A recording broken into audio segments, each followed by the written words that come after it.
What's up? It's ATLiens United, episode 40. I'm Blake the Marshman. I'm ATL. Huh? Hit it.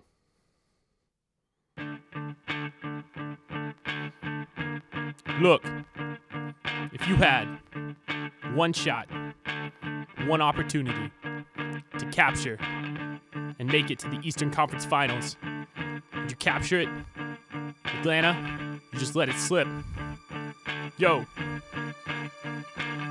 Miggy's arms are heavy. Tata's got vomit on his sweater wrapped around himself already. He's nervous.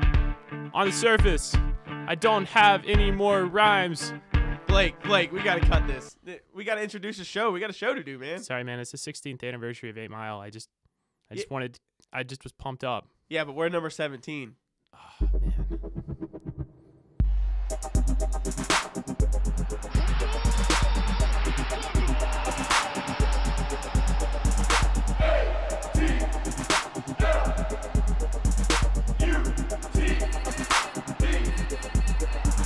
One second, big wall. We ready, need everybody inbound. We ready. Some days I smile like Nicky. Everybody united around my city. Mercedes Benz sound real pretty. Come stop for me and I'm ready.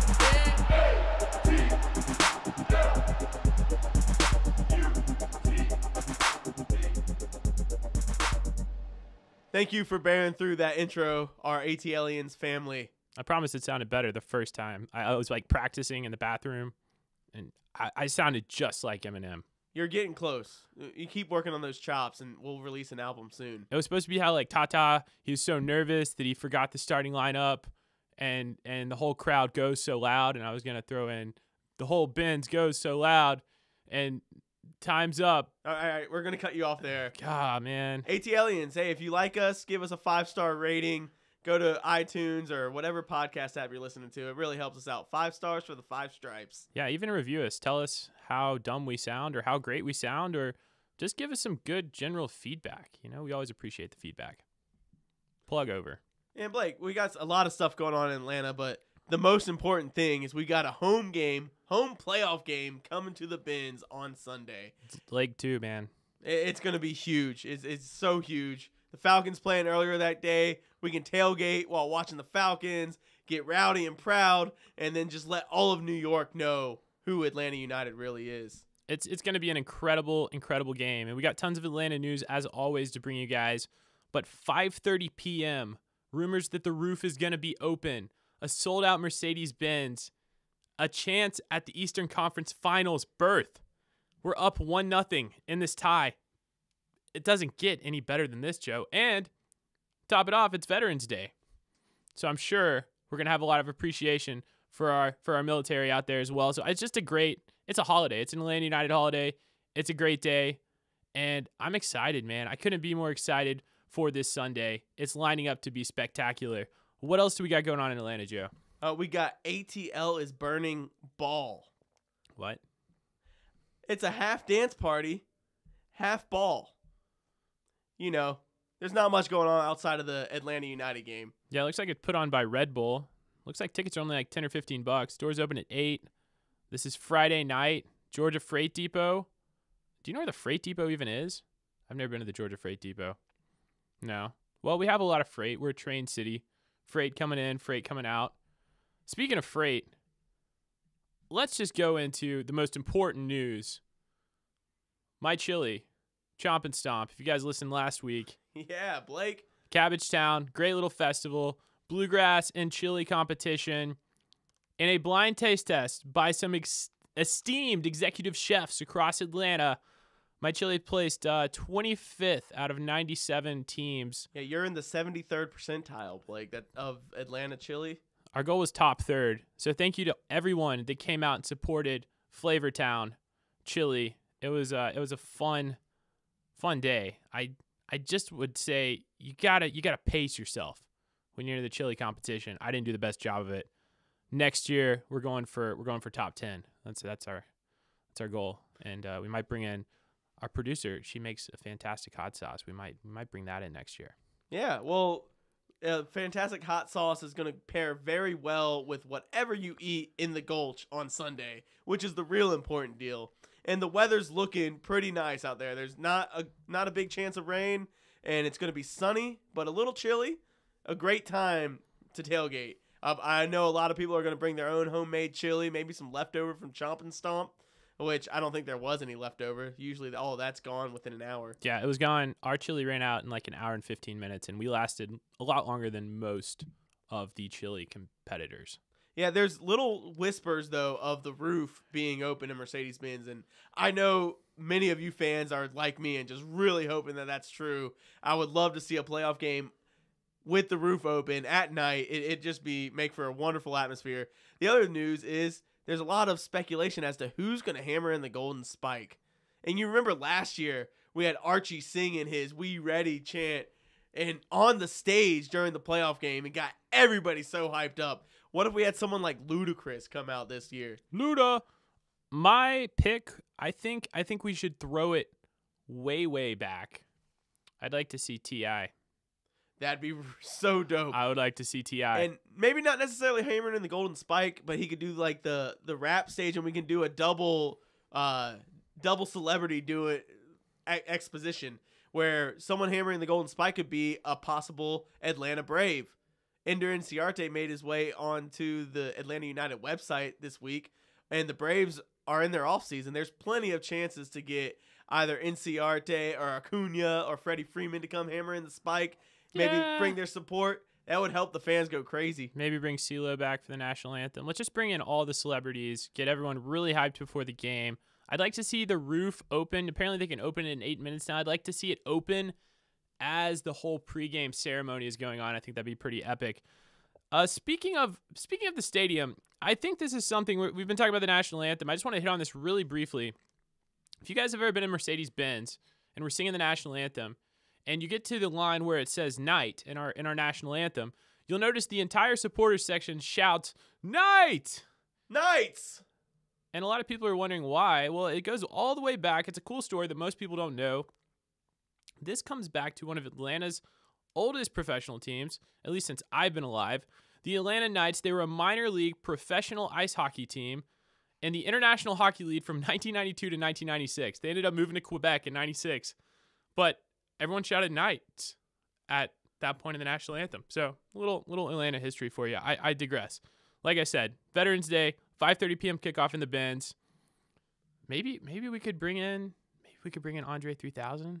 We didn't even think about that. Andre 3K or Big Boy. Oh man! How about a reunion of Outkast and Andre and Big Boy get up there on the stage We're together? probably asking for too much. Not for Atlanta. Man, I am so excited. I hope you guys are too. We're up 1-0 going into the second leg, and we have that crucial away goal I mentioned last week. And man, it's gonna be an electric atmosphere all day. We got NFL football followed by a night home playoff game. What more could you ask for, Joe? Well, Blake, this is all such good news to me. Do I even dare to bring it down a bit? Can you tell me who's hurting? Injury report. Injury report.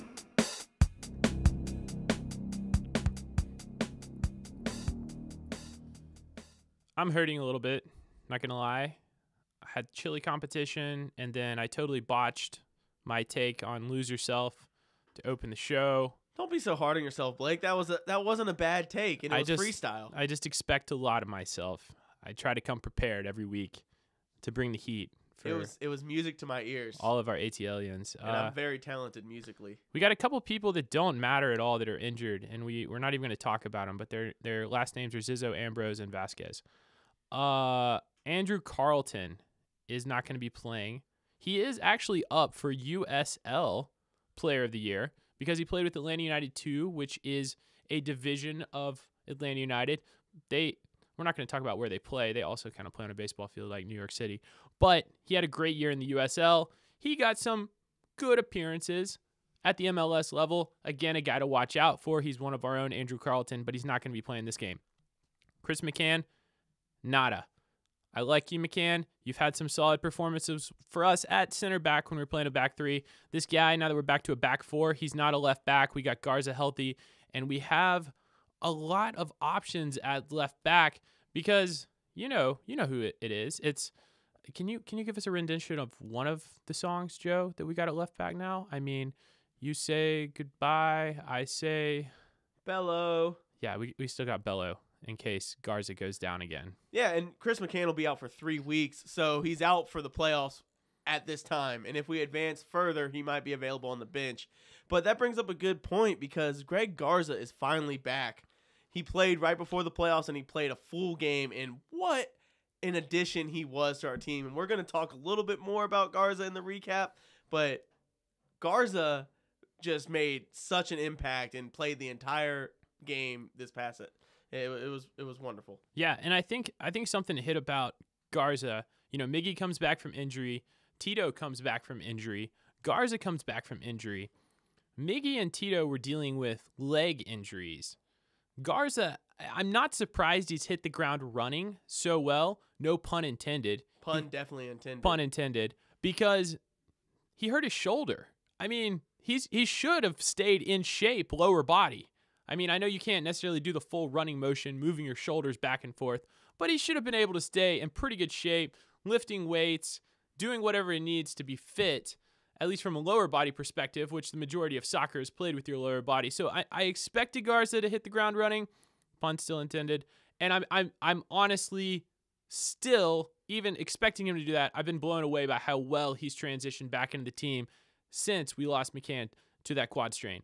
Let's talk a little bit about something that's not an injury, but I think it should be included in the injury report. All Atlanta United fans going into this game Sunday night should be aware of this because of MLS rules, which, off the record, I think is total, you know what? It's Trashlando. It's a bunch of trash.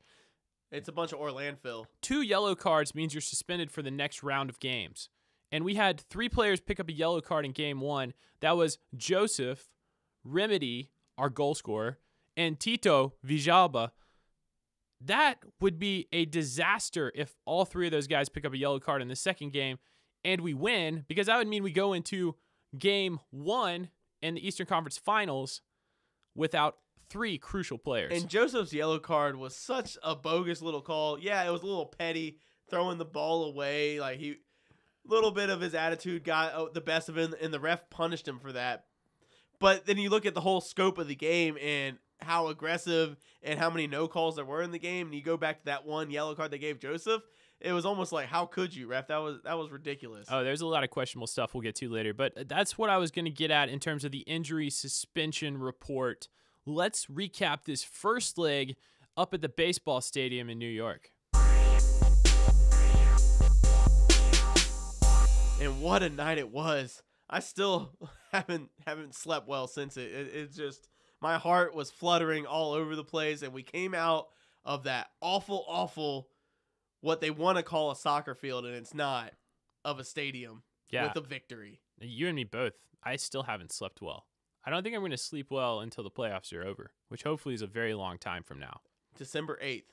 Yeah, I've been waking up with just night terrors every single night, just like I'm panicking. I think of Toronto and us, and the supporter shield was in our grasp, and then I think of Tata leaving, and then I think of how we have a chance to send him out on a high, and I just wake up in the middle of the night sweating. And anyways, Joe. Yeah, but we go into this and we needed a win away, and most importantly, all we were really looking for was an away goal, and we got our away goal by a guy who scored so many goals in his career, Eric Remedy. So many goals, we just don't remember any of them. This was his very first goal for Atlanta United. Yeah, when you do something so much, sometimes you just forget that it's even happening. In this case, Remedy, he gave it wasn't a great shot. He kind of, what would you call that? He wedged it in off the post. It's kind of like a wedge. Like, he didn't really strike it into the goal. He just kind of like pushed it off the bar or the post and he walked it in. He ran up to the ball off a wonderful volley by Joseph Martinez. We got to talk about that for just a second. A corner coming in, fantastic ball in the volley. air, and Joseph just puts a leg through the ball, and then an amazing save by Sean Johnson. Mm-hmm. And the ball is just trickling on the goal line, and there's 3 players there running after the ball, and Sean Johnson's scrambling to get to his legs, and Remedy gets to it and kind of walks it off the post. It's like, there's no way you can miss from there, and he almost missed. but it actually went. And Sean Johnson lunged for the ball, but his lunge fell just slightly short, and he just kind of watched the ball go into the goal. You know what that goal reminded me of, Joe? It reminded me of when you are playing golf and you have like a gimme putt, and you know it's a gimme, so you're tempted to just pick up the ball. Like, it's a gimme. No, I'll just pick it up. You know, I'm playing with friends. We're having a couple drinks on the course. Like, I'll just pick up the ball. But then you're like, actually, no, you know, I'll putt it. Or you got that one jerk friend that really counts every score, and he's like, no, you got to putt that. He's like, you got to putt that. You got to putt that. And it's like, but it's like right here. Like, it should just count. And then you go up to it, and you kind of wobble, and you start to get the yips, and you take a little tiny backstroke, and then you hit it, and the ball loops all the way around the rim. Kind of almost rolls out, and then just drops in the hole. And you're like, yeah, there's a gimme. Or you take that putt and you kind of touch it, so you putt it twice, tap it twice. It still goes in, and you're like, I'm counting it. It still counts. That's a gimme. Yeah. I wouldn't say it was the flashiest of goals, but that was a flashy goal celebration. Did you see that little shimmy shake? Yeah, I want to see more goals from Remedi just to see how many dances he has in his repertoire. I think the shimmy, he could definitely just expand on the shimmy. He could do a little shimmy, and then maybe he could like flop down on his belly and kind of take it into the worm. You know what I mean? And that'll go viral. That would probably go viral. If I saw Eric Remedi doing the worm, I think I could die a happy man. Let's talk about a goal that didn't count. Before all this happened, Miguel Almiron, back from injury, played the first half for us, played great, dictated the tempo. I thought he was exactly what we needed in the first half. They never let NYCFC get a shot off in the first half. It was fantastic pressure from the front. We defended by attacking. Almiron leading the charge, kind of like what we talked about last week. We really needed him back. We really missed him up at Toronto. And he comes in, makes an impact. Off of a short corner, he hits a shot that's very weird. Speaking of golf, it was like me off the tee. It's like, didn't hit it in the air, but it went down the fairway. He bounces it, and it bounces all the way over the goalkeeper's head into the corner. I go crazy. I'm sure you were going crazy. I was going crazy. Atlanta was going crazy. I was actually watching it at Cypress Street, and it was nuts. The atmosphere was nuts. I know bars, pubs all over the city. It was a Sunday night, but who cares? Everyone was going crazy for Atlanta United. And the shot itself was nothing to scream about, but the fact that we scored and it was the opening goal, but then it got taken back, and people were wondering, why do we do these short corners in the end? And short corners, like the part of a short corner versus a direct corner where you throw it into the box, it's a different strategy. And the fact that you want to play it short to make a reaction by the defense, have them step out to you, make the guys in the box kind of move, and maybe it opens up a runner. And at this time, it opened up someone at the end of the box, and it resulted in a goal. But then they called back VAR, Blake. VAR. And, so obviously, you know, Tata's going crazy. None of our players understand why this goal is getting called back. I'm going to hit on a few things. We've talked a lot about VAR throughout this year. I don't think this is the time to focus on it 100%, Joe. We're in the playoffs. We're in the middle of a playoff run. I think we got a great shot at the MLS Cup this year, especially if Columbus can knock off New York Red Bulls. But we got to focus on what's ahead. And I'm going to say this right now. VAR going into next year needs to be looked at hard. Just like our team, Atlanta United, is going to go through a lot of changes. I think we got to really address what's going on here. And it's got to be some changes. I have two opinions. One, if anyone watches American football, when they come out of replay to review a call, the ref gives an explanation of why that call was made. And I don't care who he gives that explanation to. I don't care if they mic up MLS refs. I don't care if the ref goes over to the captains. This is a point our producer Britt actually brought up. I don't care if he goes over to the captains and tells the captains the reason the goal was called back. But we've seen it not just in this game, but in a lot of previous MLS games. Our game out at San Jose comes to mind with Chris Wondolowski having no idea why his goal was called back, which resulted in a Joseph Martinez penalty, which then resulted in one of the most dramatic comebacks in Atlanta United history. We have to have an explanation from the referee. He can't just point to the spot, go on with the game, and all the players are sitting there like, what just happened? What are you talking about? How does that not count? No explanation, just point to the spot, says free kick. And the other thing to build on that point that I think there has to be a change made to VAR is a time frame for when you can call something back. Like, what is this coming to? Are they going to get to the point where there's a goal in the second half and then they go to VAR and they find that someone was offsides in the first half, so they call the second half goal back? Like, what extent does VAR cover? Because we're getting these longer and longer time frames between the actual play where play should have been stopped, even if it is the correct call, and the result. And the players don't know what's going on. The fans don't know what's going on. The coaches don't know what's going on. And there's no time limit. For all I know, you could call VAR in the 90th minute for a foul in the first minute. I don't even know the parameters on it. Well, Blake, let me That's interject. all I got. That's all I got. They got to change this. They got to put it like 30 seconds or something. Let me ridiculous. interject with you here. First off, I do think, looking back on it, I thought that they made the right call. He was offsides. As bitter as that makes me feel, I really wanted the goal, but I do think he was offsides. But you ask about the time frame, and the time frame is when the foul occurs and the VAR is checking it on their video booth, they have until the next dead ball is played. Whether that be a throw-in, a free kick, a goal kick, a kickoff, until the next dead ball is played. So if it goes out of bounds for a throw-in, it's until once he throws the ball in, you can't review it anymore. Yeah, but what we're seeing, Joe, is we're seeing players stall on a throw-in, like sitting there with the ball above their head, like staring at the assistant referee or the VAR referee, and they'll just stand there waiting to throw the ball in for 5 minutes until the ref blows his whistle and's like, okay, I guess we'll look at it. This guy stood with the ball over his head. I just don't like the parameters on it. I think if the call is that obvious on a video replay, they should just blow it dead. They shouldn't waste continuing the play. Blow it dead and say, hey, we've reviewed it and this is the way it's going. I don't think you need to bring in the head ref to look at a screen. I think all refs should be equally capable. They rotate positions on the field. One day you're a line judge, one day you're a head ref, one day you're VAR, just like Geiger. He's been a VAR ref. He's going to be our ref for this next game. And he's been, a head ref. Like, they should all be able to make that call. He radios him in, hey, he was offside. Bloop, offside. No one worries. But the communication levels aren't there. They feel the need to bring the head ref in to go look at the replay when there's already a whole separate VAR ref. It's overkill, man. I'm done ranting. Blake, I don't want to keep arguing this VAR point, so I'm going to move on because I know the next thing I say you're going to go on for another 5 minutes. No, I'm done. But I'm done. I'm good. Going back to our game here, and speaking of VAR, that was a call that wasn't a foul outside of an offsides, but there was multiple back and forth between both teams, fouls that were not called and fouls that were called, and very minimal yellow cards given out, even though there were a handful of cards given out.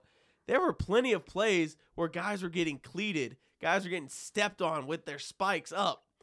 And David Villa jumping in on Greg Garza with his spikes into his ribs. Even on LGP, though, he, at the end of the game, going in for a header, and he pushed a guy down and came up with an elbow up and cleared the ball. It was back and forth. And kind of my point here, I've been rambling a little bit, is that it was on both sides. If you're an Atlanta United fan, you can take off your red glasses. If you're a New York City Pigeon, you can take off those light blue glasses.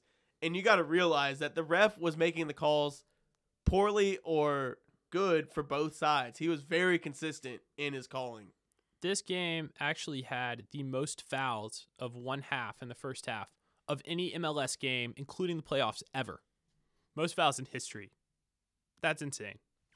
And one point I want to make with the fact that he held the card in his pocket or no card or gave the card, he did not give either New York or Atlanta a red card and decided a playoff match by knocking a man down. Whether they deserve to be or not, off of a stupid Alexander Ring stepping on LGP's ankle with his studs that in a regular season was going to be a red card.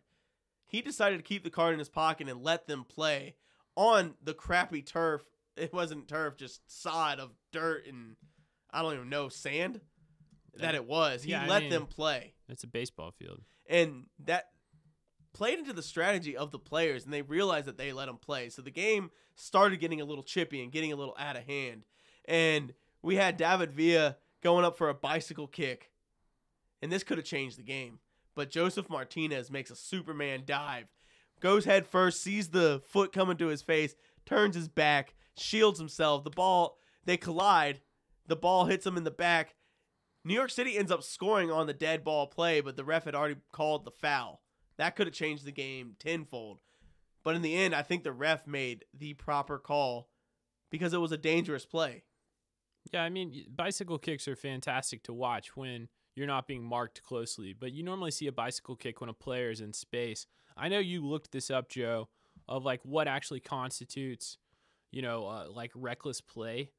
And, I know it's defined as a player that has acted with disregard to the consequences of the opponent and putting them in danger.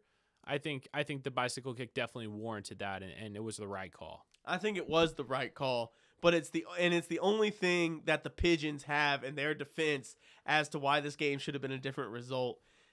But if you go back and look at that pure definition of dangerous and reckless play, that was it. David Villa went up for the bicycle kick, only caring about himself and not noticing the people around him. And Joseph Martinez, with all his heart and might, saving a goal, jumped in there, had a clear shot at the ball to head it clear.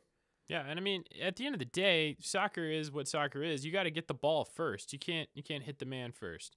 Yeah, and speaking of David Villa throwing that bicycle kick, that was not the only time that he just clearly avoided everyone around him and tried to go for the ball. When Greg Garza earlier had a clear header, was clearing the ball away, David Villa dives in from 3 feet out with studs up and hits Garza in the ribs as Garza already headed the ball away.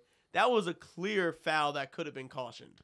Dude, I know you said, Blake, I don't want to bring stuff up because you're going to go on another rant, but I'm going to go on another rant because David Villa is a punk, man. This guy's a world-class player, don't get me wrong, and he was a world-class player in his prime. But the dude he got to chill out. Like, he is driving me absolutely insane. I think he should have had potentially 3 red cards this game, at least 2. And I'm not just saying that as you said, pigeon or red tinted glasses. This guy got out without a single yellow card. Elbowed one of our players, went in studs up for what to me looks like an automatic red based on my interpretation of the rule. And they even brought on a rules expert on one of the MLS shows, and he was like, yeah, it's between a yellow and a red. No card. I don't get it. David Villa, you're a punk. I'm going to boo you every time you touch the ball on Sunday. I'll just let you know that right now because I'm sure you're listening to the podcast as well. And all that being said, with all the no calls, this game had the most fouls in MLS regular season all year long. It's in the crazy. Total game. Yeah, in the most fouls ever in a half. So it was a very difficult game to call, and you know that going to the next game, especially with maybe we got Mark Geiger watch coming up here, it's not going to stand.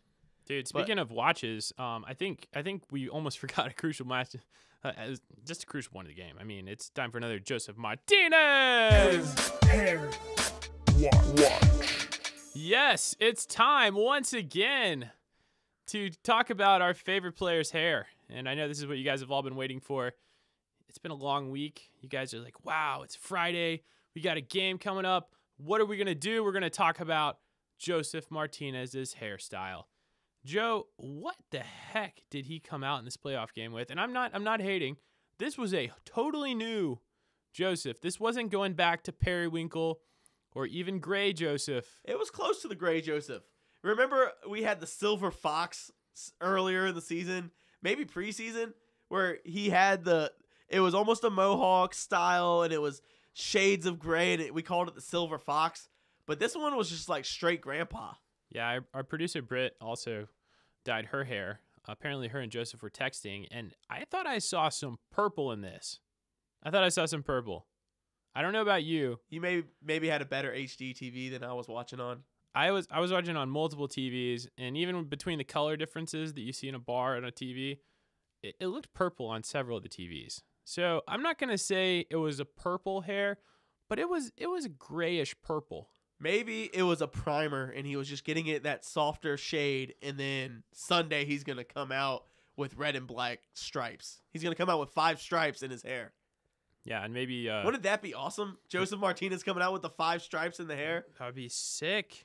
Who knows? Joseph, thank you for continuing to entertain every single week with your hair and with your goals. And But- you know what, Blake? Yeah. On that note, What's that? I got to do what we do every week. I need a beer. Yeah, like Joe said, every week.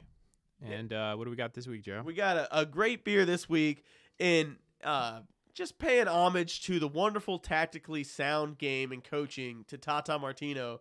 We got Cherry Street Brewing Company came out with their beer called Tata Pilsner.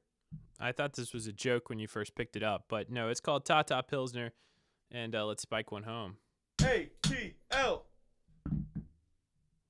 And wow, this is great. So this was actually Tata, like Tata's. I believe this is a breast cancer awareness beer. It's a great brewery, Cherry Street Brewing, family owned and operated in Cumming, Georgia. So pretty much Atlanta. And honestly, I like to think that Tata would appreciate this. This we don't have that many more games left with Tata. And here we are, Beer of the Week, episode 40 of ATLiens United. We've done 40 beers of the week, and here's a note to you, Tata, and to breast cancer survivors and those fighting breast cancer And to give you guys all across the nation. a little bit of what this beer tastes like, it's a good beer, almost more like a lager than a Pilsner. I'd say it's kind of an upgrade from a Miller Lite style. So if you are really big into the domestic style like Budweiser, Miller Lite, Bud Light, and you want something a little bit better, more crafty, you should go for this Tata Pilsner. And it's low in alcohol, 4.5%. So one you can drink all day long, and it goes to a good cause. I know my fiance would really love this beer. Yeah, and also, you know, guys, we don't talk about this stuff a lot on the show. You might think we just talk about beer and hairstyles, but obviously there's a lot of great causes out there. This is one of them. You know, cancer awareness is something that is close to my heart. I'm actually doing the mustache Movember. The Movember. Yeah, I got a little stash going on right now. You know, that's for men's cancer and just men's general health awareness. You know, guys, this stuff is important. We all got to fight together. I know a lot of different sports do a lot of stuff involved with it. So if you guys want to get out there and drink some beer to help fight breast cancer, like, why not? You know, and support Tata Martino. Moving on. This was a good beer. Let's get ready for Sunday in the Bends.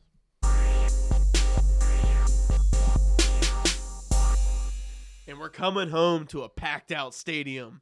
We are going to break another record. If you can't believe it, we are. We're going to pack out this place. 70,000 plus fans. Going to be so rowdy and proud. The tailgate is just going to be nuts.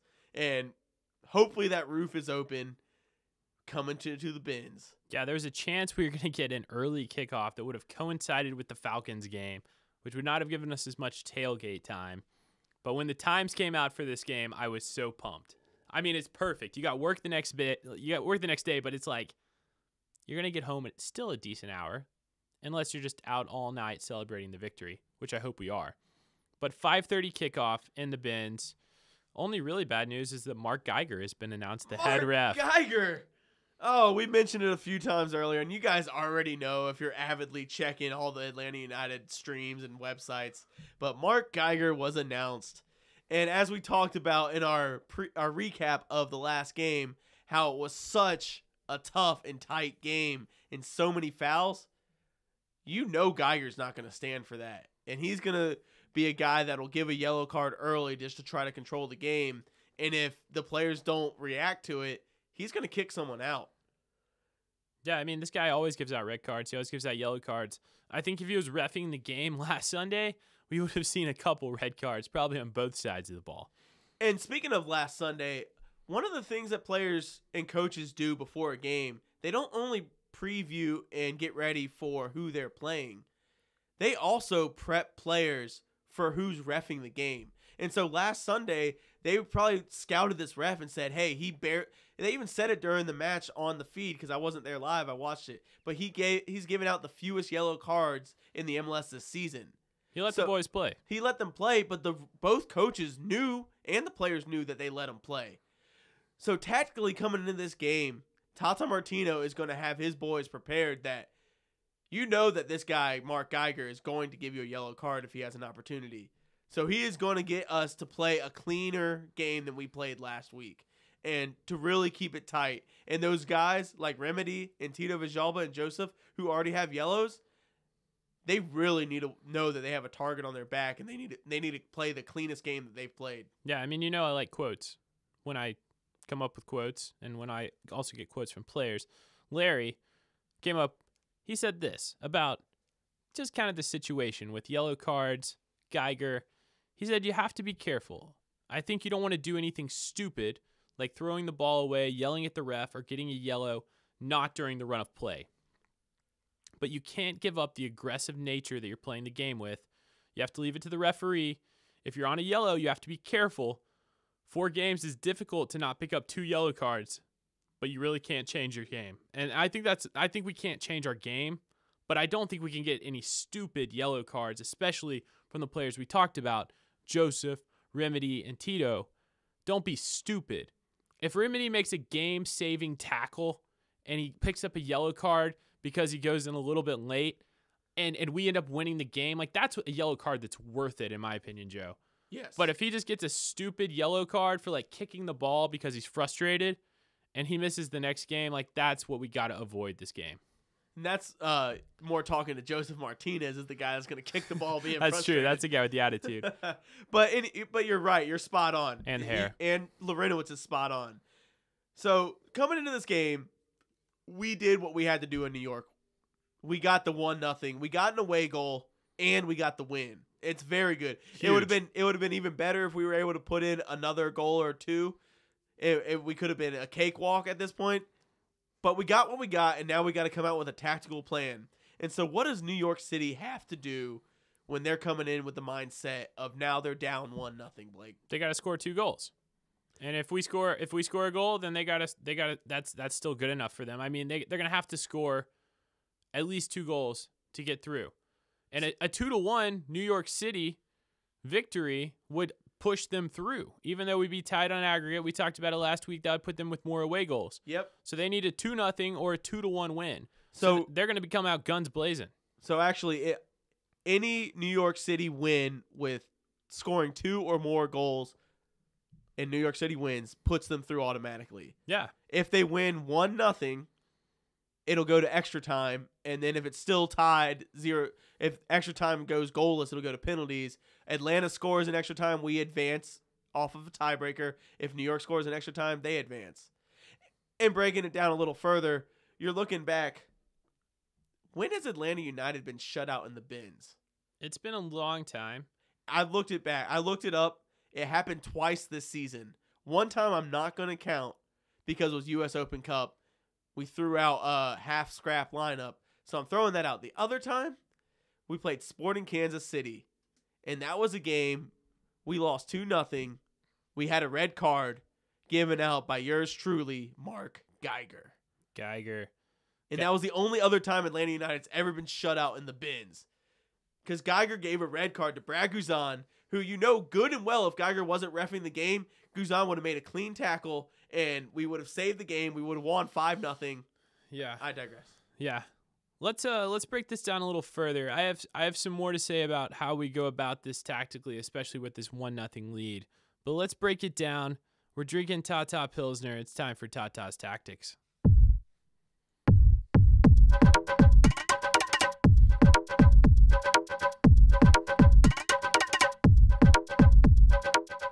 All right. So what I was going to say, and going into the mind of Tata, drinking Tata Pilsner, I feel like I'm really channeling his energy right now. We have to tell our team, if I'm Tata in the locker room before this game, okay, we won 1-0. We got our away goal. That changes nothing. We go out to win this game. We go out to win. We don't think about that goal. We got spotted a goal. We're starting with a little bit of a head start. But we're not going to sit back and let New York come at us for 90 minutes. We have to go. We have to stay on the front foot.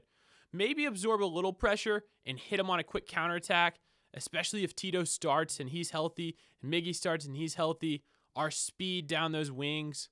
But I think, personally, we have to approach it as if it's 0-0 and we're going for the win. I think you're totally right there. I think this game could very well be decided in the first 30 minutes of the match.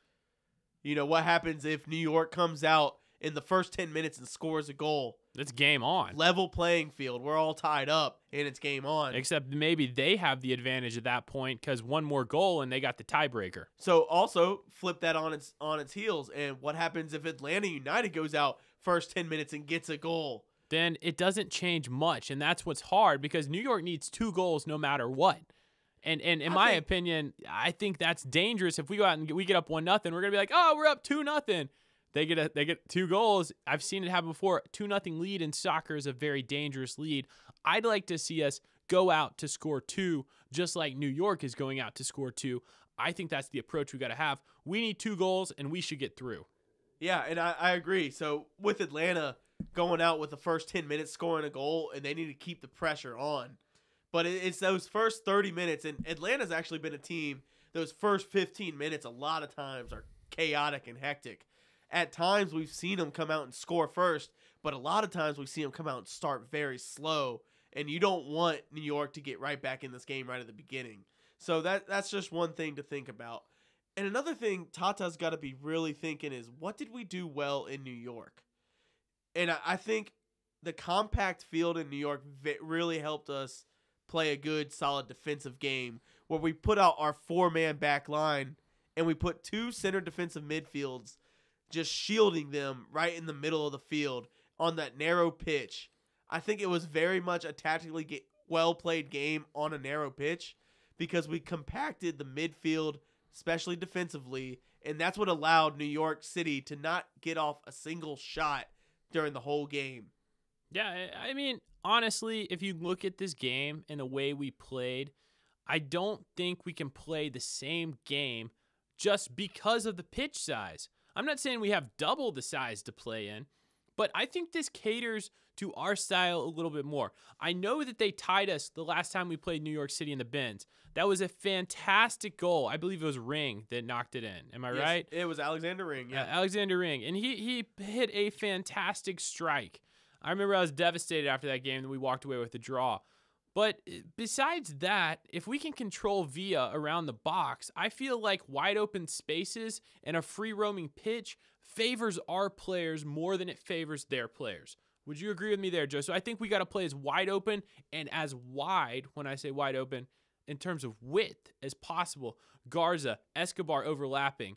You know, we got to get players way out wide, the fullbacks overlapping, and attack them that way. I do agree with you. I got a couple of points, though. You said we got to protect Villa around the box, but one guy I think we really need to watch out for, and we did a heck of a job against in New York, is Maxi Morales. Yeah. He has been their ringleader, and a guy that's really dictated how they play this season.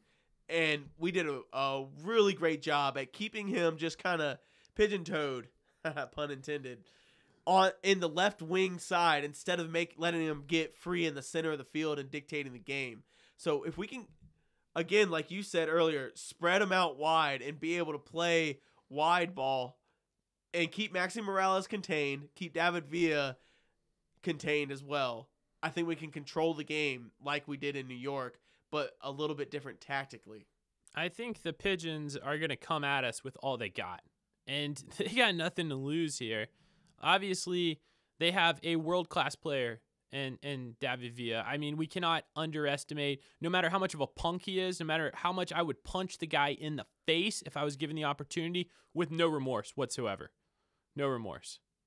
I would gladly get put in a holding cell in Mercedes-Benz for punching David Villa in the face, but I'm not going to go down that path. I'm really not.